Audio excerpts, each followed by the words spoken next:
Yes. That's exactly right. The only thing is, the last time you played Summit, Yes. I didn't have a lot to ask you.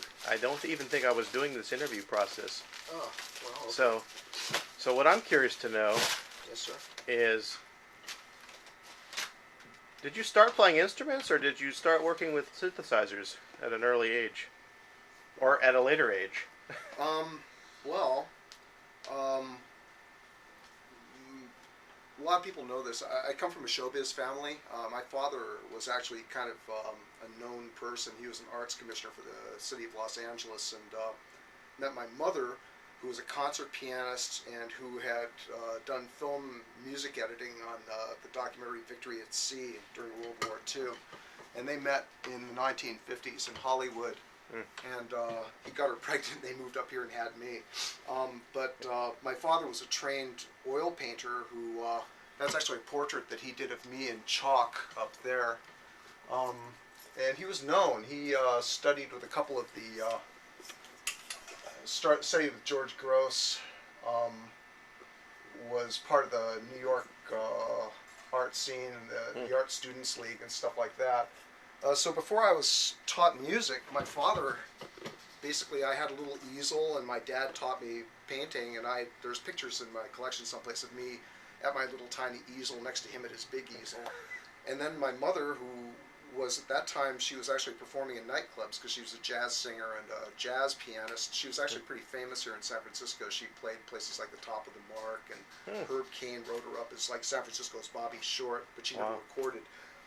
But she had a background of being a classical pianist, and so my earliest memories of music were of being frustrated and terrified as I sat on a piano bench with my mother, like in the kitchen, able to tell whether I was crossing over with the fourth finger or not. Cross with the fourth finger! Cross with the fourth finger!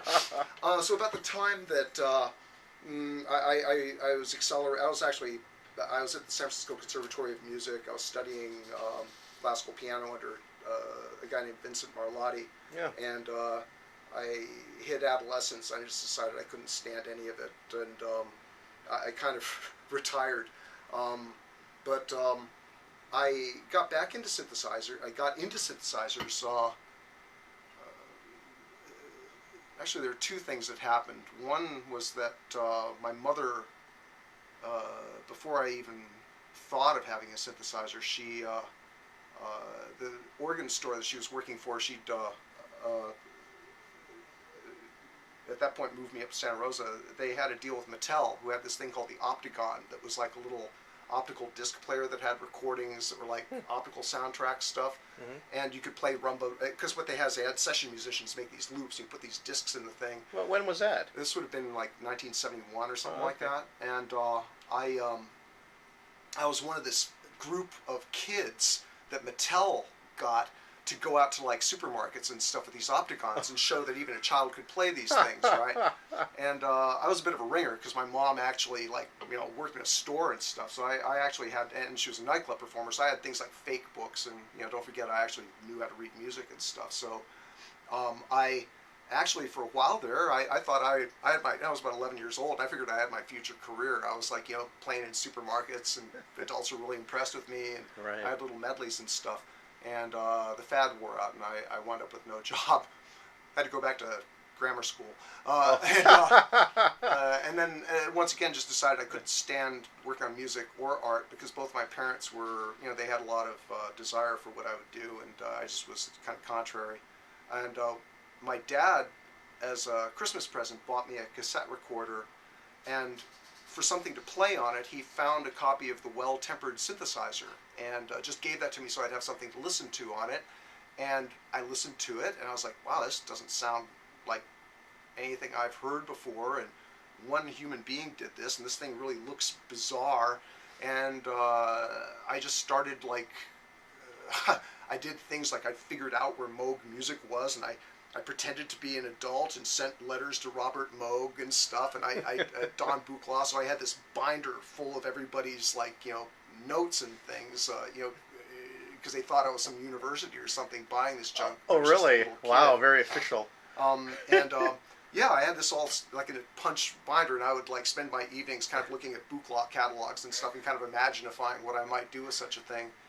And everything about that time, as you can imagine, is when I was being given like allowance money, and so I started striking out to various places where I get cheap records. But the one thing that tied it together is like I wanted to hear what this synthesizer thing was about.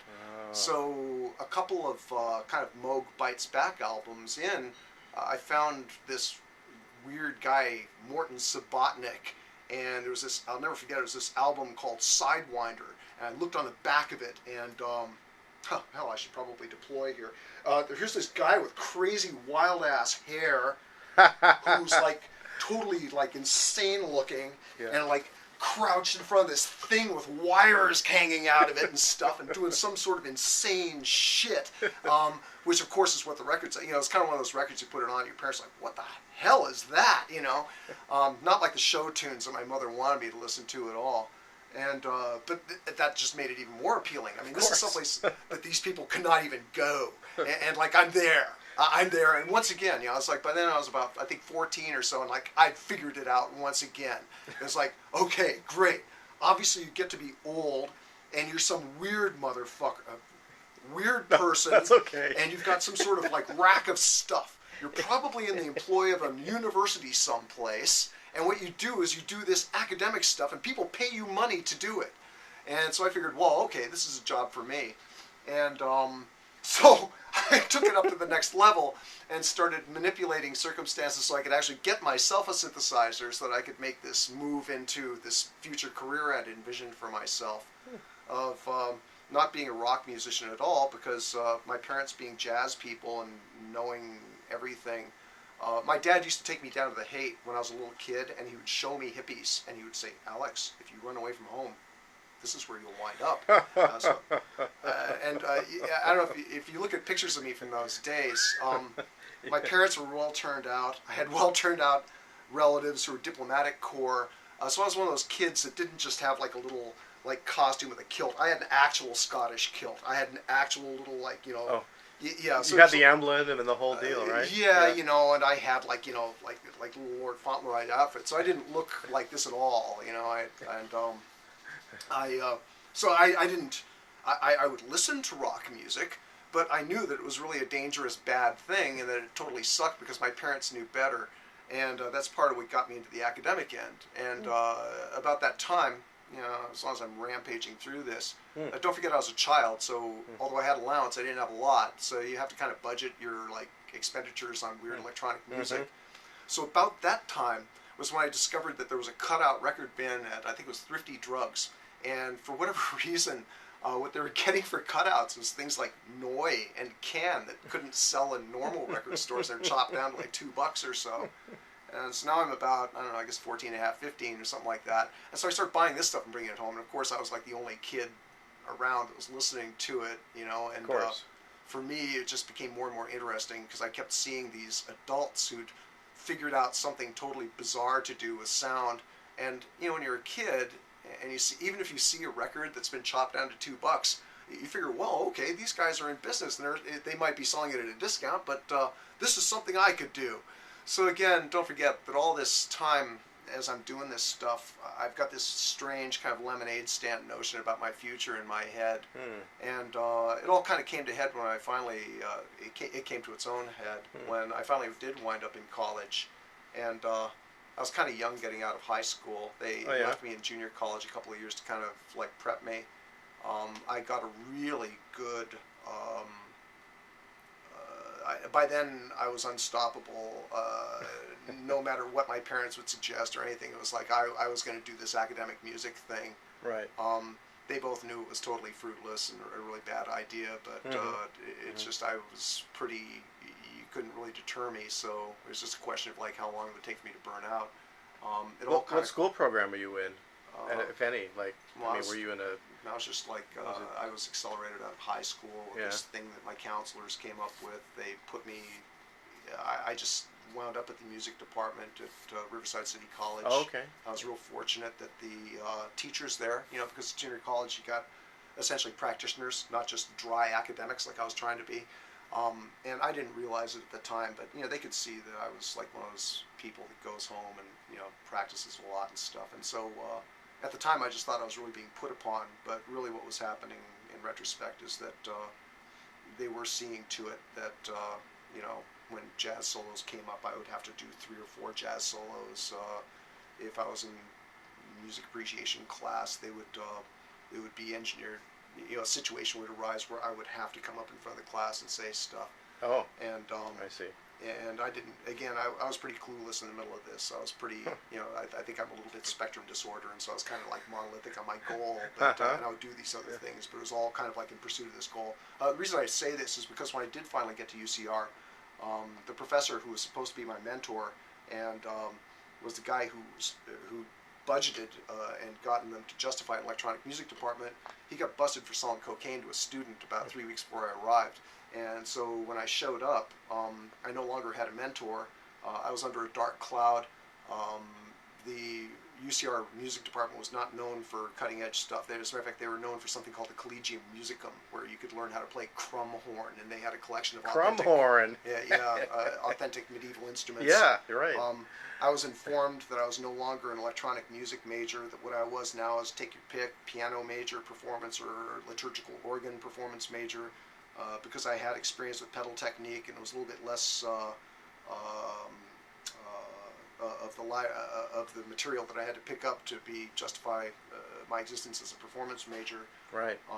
I went into overdrive trying to pick up all this traditional organ literature.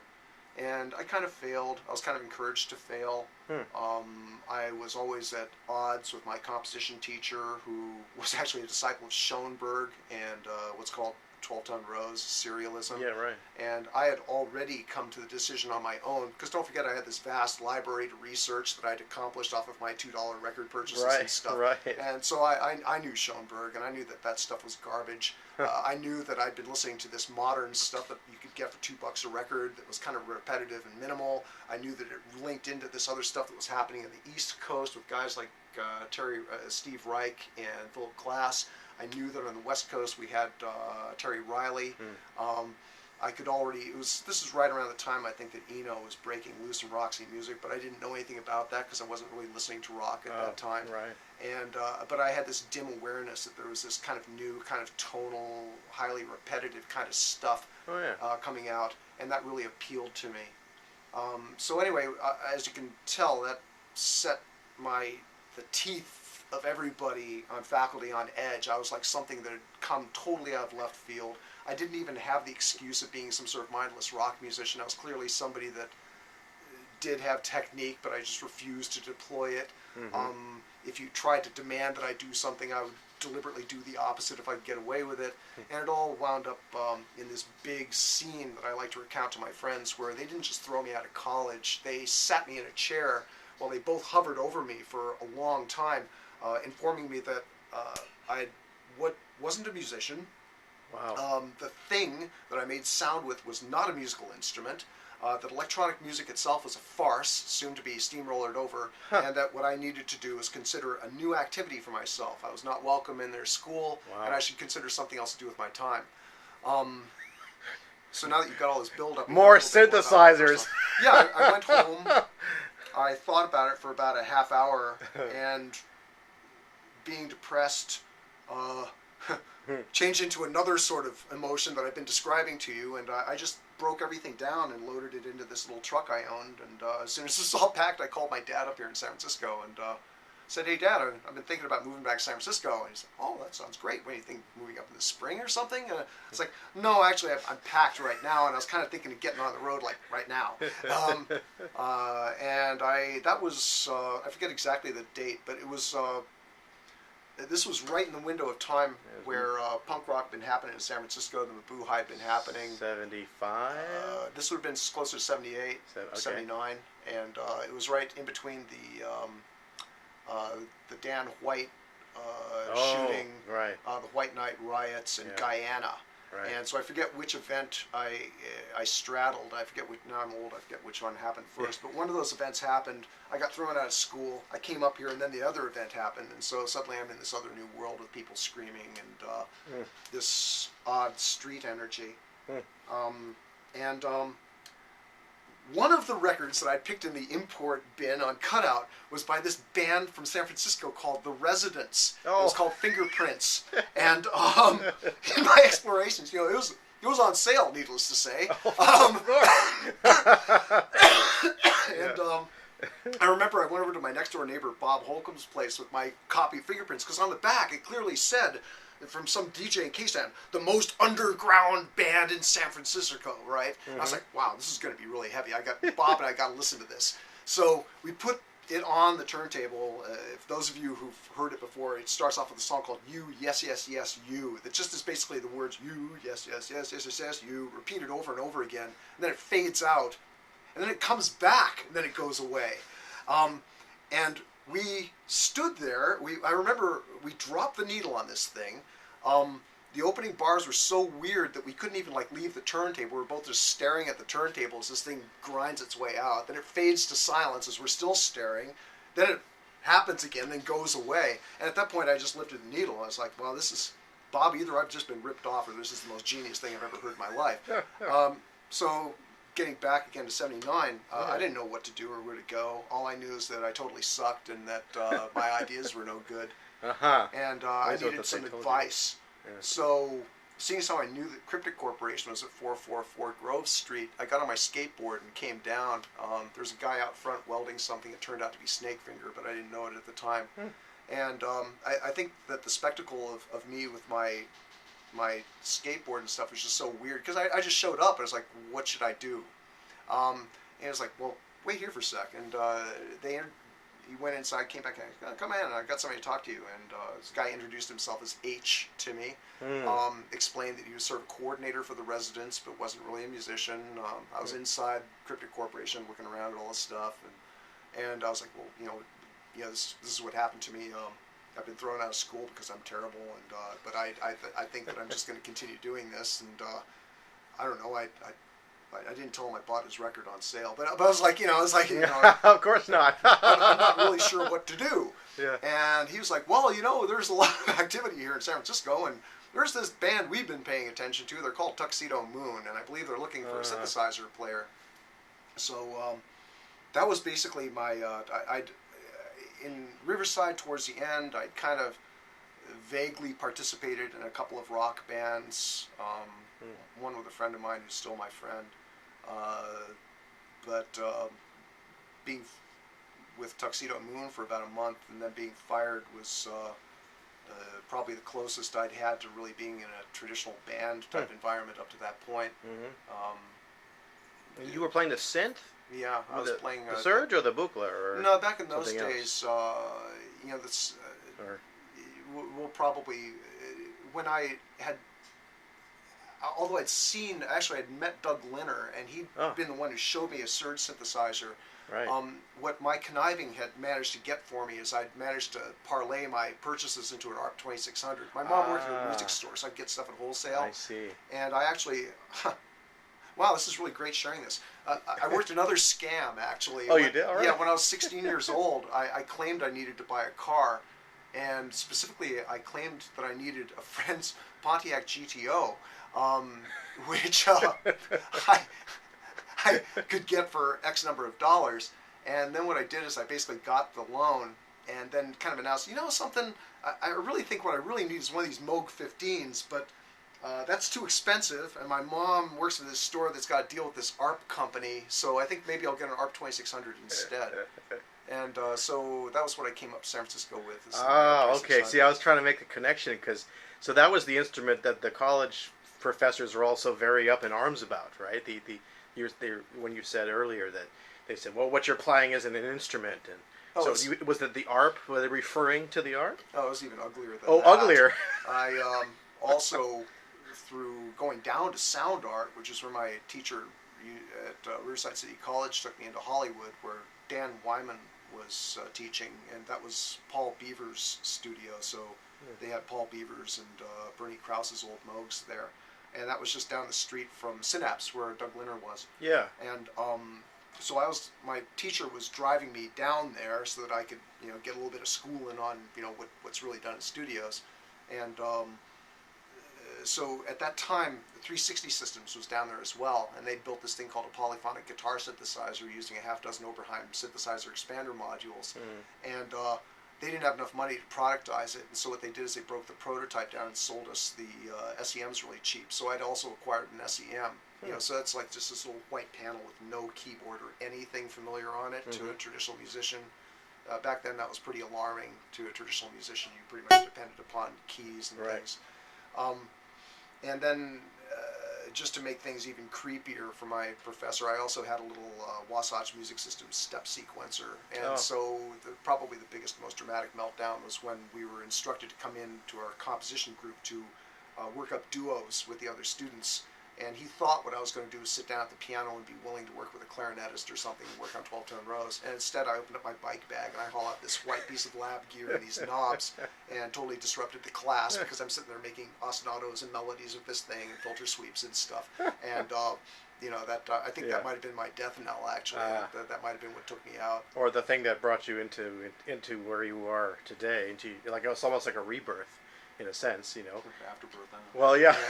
I don't know. I just it's pretty obvious to me now as I've got the luxury of getting old that I've just been I have been just sort of. As a matter of fact, I think I mentioned that earlier. I look at I mentioned it to Liz that I look at videos of myself, and I made that joking comment about Mort Subotnick, and it's like not only am I accurately portraying what I perceived him as doing in the late 60s, I had discovered after the last surgery reunion that I'd actually managed to snag some of his audience. So it was kind of like,